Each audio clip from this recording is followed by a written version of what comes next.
Hola amigos, voy a explicaros un poco cómo funciona mecánica y eléctricamente el sistema Valveliz, que utiliza el grupo BAG los motores de gasolina con inyección directa de combustible.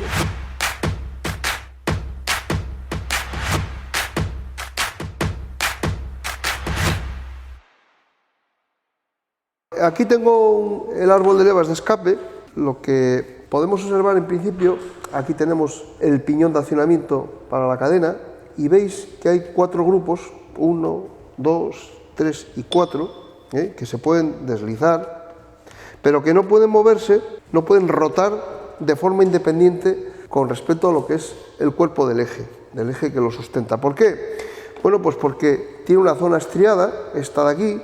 Esta pieza tiene en el interior una zona estriada, de forma que la rotación del eje arrastra a estos conjuntos que vemos que tienen 2 levas cada uno de ellos. El motor es un 4 cilindros, lleva 4 válvulas por cilindro, lleva 2 de admisión y lleva 2 válvulas de escape, de forma que cada conjunto de estos lo que hace es atacar, mover las 2 válvulas de escape de cada cilindro. Esto sería un cilindro, esto sería para otro cilindro, esto para otro cilindro y esto para otro cilindro. Podéis ver que sobre la pieza hay mecanizadas 2 lóbulos de válvula. Tenemos una leva que es esta, que vemos que sobresale más con respecto a la de abajo, es decir, esta provocaría, al sobresalir el lóbulo de la leva más, provocaría un alzado en la válvula mayor, aproximadamente unos 10 milímetros, y luego al lado hay otra, que tiene menos altura, el lóbulo alcanza una altura inferior, como podéis observar, y esta provocaría un alzado menor. Es decir, el balancín con su rodete que activa cada válvula, pues si está apoyada en esta, el alzado sería mayor, y si está apoyado en esta, el alzado sería menor. Este sistema permite que tenga 2 periodos tipo fijos de distribución para el escape muy diferenciados. Mirad, voy a pintar más o menos lo que sería el centro de la leva grande y voy a pintar lo que sería aproximadamente el centro de la leva pequeña. Bueno, pues veis que hay un desfase angular de una y otra. Es decir, la leva pequeña, si gira en este sentido, tarda más en alcanzar el rodete del balancín. La grande, en este punto, ya empezaría a atacar el rodete del balancín y la válvula de escape empezaría a abrir. Sin embargo, esta sería aquí, cuando empezaría a producirse la apertura aproximadamente. Luego tardaría más en realizar la apertura. Quiere decir que el periodo de avance de la apertura de la válvula de escape es mayor con esta leva que con esta.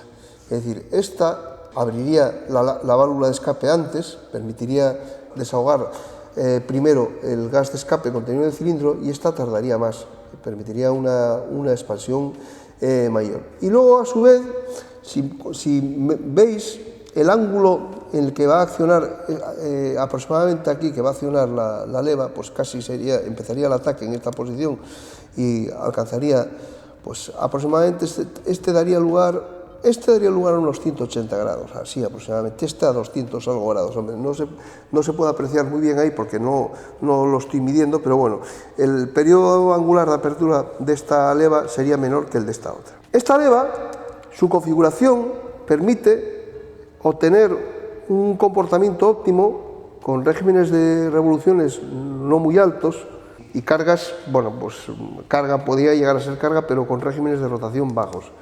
Mientras que esta otra funcionaría o sería activada con regímenes de revoluciones altos. Es decir, que una funcionaría para regímenes bajos y la otra estaría funcionando para regímenes bajos.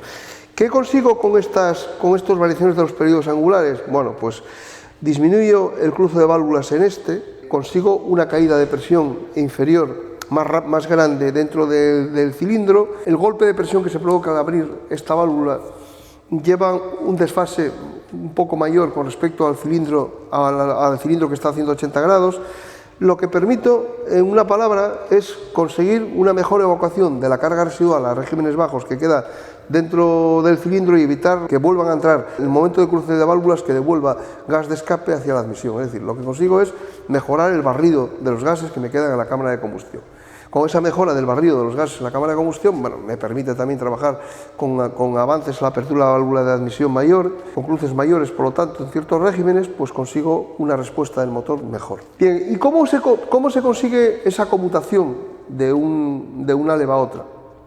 Pues se consigue mediante estos dispositivos, que esto va colocado, atornillado a la culata, al aluminio de la culata, y esto en realidad pues es un componente que lleva una bobina dentro, lleva un pequeño imán en su interior, y cuando se le aplica un pulso de corriente el sistema sale hacia afuera. Aunque le quitemos el pulso se queda fuera, sacado hacia afuera, porque la pieza, el pistoncito desplazable que lleva dentro lleva un pequeño imán, y quien lo hace retornar hacia atrás es el mismo perfil de la pieza esta. Es decir, esto cuando se excita, por ejemplo, saldría hacia afuera, quedaría metido, por ejemplo, aquí, si está girando en este sentido. Lo que hace es desplazarlo por culpa de que el mecanizado este es un mecanizado en forma de rampa. Entonces, al girar, lo desplaza. Y el retraerlo hacia atrás se produce porque cuando llega a esta posición de aquí, hace el mismo efecto que una leva, y lo que hace es empujar hacia adentro este buloncito. De forma que lleva dos, uno en cada lado, uno lo desplaza en un sentido y otro lo desplaza en otro. Y el pulso, el calculador, siempre tiene alimentación positivo por un lado, el calculador lo que hace es poner el otro terminal a negativo. El pulso tiene una pequeña duración, y en menos de lo que es una vuelta del eje, por el efecto del perfil este, ya lo devuelve hacia atrás. Entonces, si queda retraído hacia atrás, ¿qué lo mantiene en su sitio? Pues aquí, veis que aquí tiene el muelle, por ejemplo, tienen un pequeño taladro con un muellecito y una bola. Esto encima, mira, el muelle es este, que lo he sacado ahora, ¿lo veis? El muelle iría colocado así, aquí, así, encima llevaría una bola, y la pieza esta, por el interior, tiene dos mecanizados para las dos posiciones, en forma de canal redondeado, de forma que quedaría fijado en una posición ahí y quedaría fijado en la otra posición ahí. Hace lo mismo un selector de caja de cambio, las bolas que traban los desplazables, hace el mismo efecto. Lo que pasa que, bueno, pues se ve que cuando lo sacaron, lo movieron para adelante y para atrás, las bolas salen disparadas y, bueno, pues se perdieron. Se perdieron las bolas y se perdieron, pues, la mayoría de los muelles. Pero bueno, veis que para cada grupo lleva un taladro donde llevará su muelle y su bola, aquí igual, un taladro donde llevará su muelle y su bola. Bueno, pues este es el principio de funcionamiento. Veis que el desplazamiento, pues claro, el balancín lleva un rodete, y el rodete va apoyado en las levas. Claro, no se puede intentar desplazar el rodete en la zona, por ejemplo, si intentáramos desplazar, si esto está funcionando en esta leva, ¿no?, y lo intentáramos desplazar en el momento en que esta zona de aquí, tropezaría y rompería todo. Siempre el montaje está hecho de tal manera, el paso de la leva de un sitio a otro, del rodete de un sitio a otro, se produce en la zona, aquí se puede ver, se ve bastante bien, veis una zona un poco más brillante, se produce en la zona donde las dos levas están al paño. Es decir, que el mecanizado de las cuñas de las ranuras de desplazamiento hacen que se desplace o coincide el desplazamiento en la zona donde no hay leva, donde está plano, y así se puede desplazar perfectamente sin que se enganche en ninguna protuberancia de ninguna de las dos levas. Bueno, voy a explicaros eléctricamente cómo es el funcionamiento de este dispositivo. Dentro él no tiene más que una bobina y lleva un pistoncito con un imán que se puede desplazar hacia adelante y hacia atrás. Y no, o sea, el retroceso no lo realiza ningún muelle, es decir, una vez excitado saldrá hacia adelante y por sí solo, aunque interrumpamos la corriente, no retrocede hacia atrás. Bueno, esto es una fuente de alimentación regulable, la tenemos ajustada para simular la tensión del vehículo. Pues ahora la tenemos a 13,1 voltios. O sea que hace el mismo efecto que haría la batería en el vehículo. El rojo es el positivo, el negro es el negativo, el negro este iría a la masa del vehículo, que aquí como realmente pues esto es una mesa de madera, no tengo un cuerpo que haga metálico que haga de masa, sencillamente pues utilizo un cable, que es el cable este negro, que veis aquí, que bueno, que lo tengo aquí. Y el positivo, que es este, en el caso en el montaje del vehículo, pues iría al relé, controlado por el sistema de gestión de motor, que alimenta el calculador, alimenta inyección, alimenta un montón de componentes, y del relé daría positivo todos estos elementos que irían en este motor, que son 4 cilindros, irían 2 por cada cilindro, uno para desplazar a un sentido y otro en el sentido contrario, llevaría 8 en total, pues los 8, el terminal de positivo, todo, estaría siempre con positivo y iría directamente alimentado desde ese relé. Luego, todos ellos en un terminal tendrían positivo, todos positivos. El terminal de negativo, que es este, que lo tengo como amarillo, iría al calculador de motor. Y dentro del calculador de motor iría a una etapa de potencia, a un transistor que va a hacer el mismo efecto que un interruptor. Es decir, en realidad yo aquí, esto de aquí para adentro ya sería la unidad de motor. Lo que hace esta etapa de potencia es, en un momento se cierra, le aplica un pulso y se saca hacia afuera y ya no sigue alimentándolo con corriente. Una vez que está hacia afuera, como está ahora, realmente lo que ocurriría es que al girar, al llegar aquí, al perfil de leva, la leva lo empuja hacia adentro y lo introduce. Y ya quedaría hasta atrás hasta que el calculador no lo volviera a excitar. Y solo los va a excitar cuando quiera cambiar o desplazar el conjunto este en un sentido o en otro, porque ya vimos que después con la bola y con el muelle queda bloqueado en su posición. Es decir, que solo cuando va a realizar un desplazamiento para la leva grande, para que trabaje la leva grande o para que trabaje la leva pequeña, según el régimen de rotación, le aplica el pulso y esto se excita. Bueno, voy a explicaros ahora cómo conectaríamos el osciloscopio en el vehículo. Bueno, vamos a utilizar dos canales. En un canal, que aquí es el canal A, tengo una sonda 1 a 1, que es esta que veis. Ya sabéis que la sonda 1 a 1, pues acaba con dos, las ondas, todo eso acaba con dos conectores, que es con los que voy a verificar. El negro es masa, lo pondría al negativo de batería o lo pondría a la masa del vehículo, en un sitio donde sepa que es una masa decente. Aquí pues lo tengo puesto en negro, que es como si lo tuviera puesto en el negativo de batería, es decir, el cable de la sonda negro, que es el de negativo, lo pongo en negativo de batería. Y luego tengo el otro cable de la sonda, que es este, y este lo pincho en el terminal que va del actuador al calculador, es decir, este amarillo, este cable amarillo, este iría así en la culata, este seguiría hasta el calculador de motor.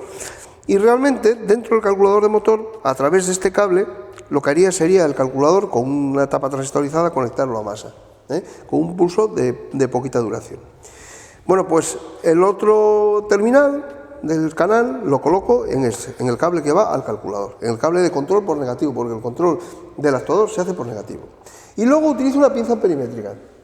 La pinza perimétrica puedo colocarla en el cable positivo, también podría colocarla en el cable negativo, o sea, en el amarillo, me da igual, porque la corriente que va al componente, fijaros, imaginaos que la corriente sale de positivo, recorrería todo el circuito, llegaría a la bobina, recorrería la bobina, saldría por el negativo de la bobina, se iría hacia el calculador y en el momento que está cerrada a través del calculador de motor se iría a masa. Quiere decir que la corriente que entra a la bobina sale por el cable amarillo. Si colocara la pinza aquí, que es el que va al calculador, también lo podría ver. Pero bueno, aquí la tengo en el cable positivo. Vosotros ahí lo colocáis en el vehículo, siempre que vayamos a hacer una medición, intentamos colocar la pinza perimétrica en el sitio donde mejor accesibilidad tenemos y donde más limpio, digamos, que está la instalación para conectar la pinza. Eso, claro, varía mucho según los vehículos. Bueno, pues el montaje es básicamente este.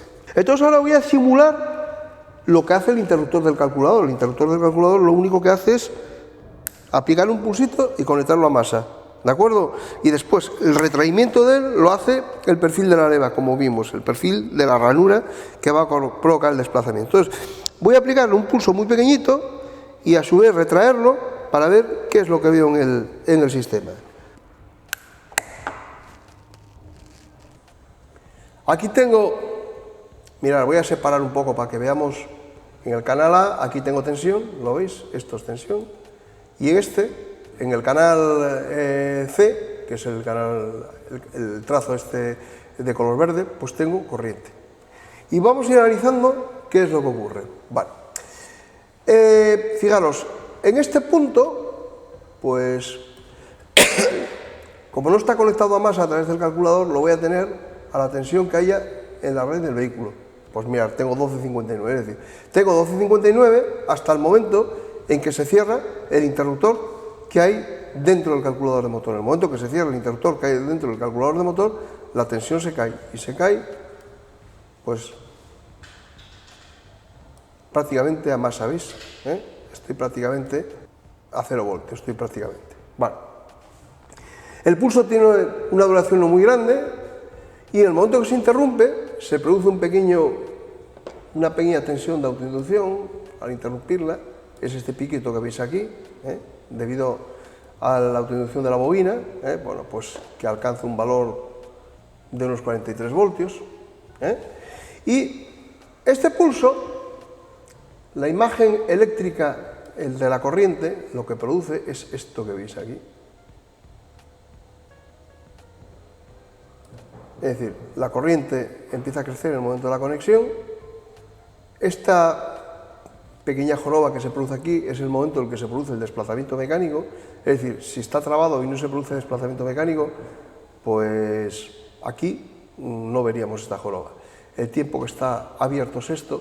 Y esto es el tiempo de computación que, como en realidad lo estoy haciendo con un interruptor, chisporrotea al interrumpir, por eso veo ese ruido, esa suciedad eléctrica ahí. Realmente con un transistor de potencia vería un flanco descendente más nítido, mucho más nítido, no el que yo consigo ahí provocado por chisporroteo, como ocurriría con unos platinos, ¿entendéis? Bueno. Es decir, que veremos la joroba que indica el desplazamiento mecánico, pues el valor de la corriente máxima que iba a alcanzarse, pues veis que es 1,53 amperios, es la típica forma esta de carga de una bobina. Ya sabéis que en una bobina no crece instantáneamente la corriente, sino que decrece, y esto sería lo que veríamos en el momento de activación.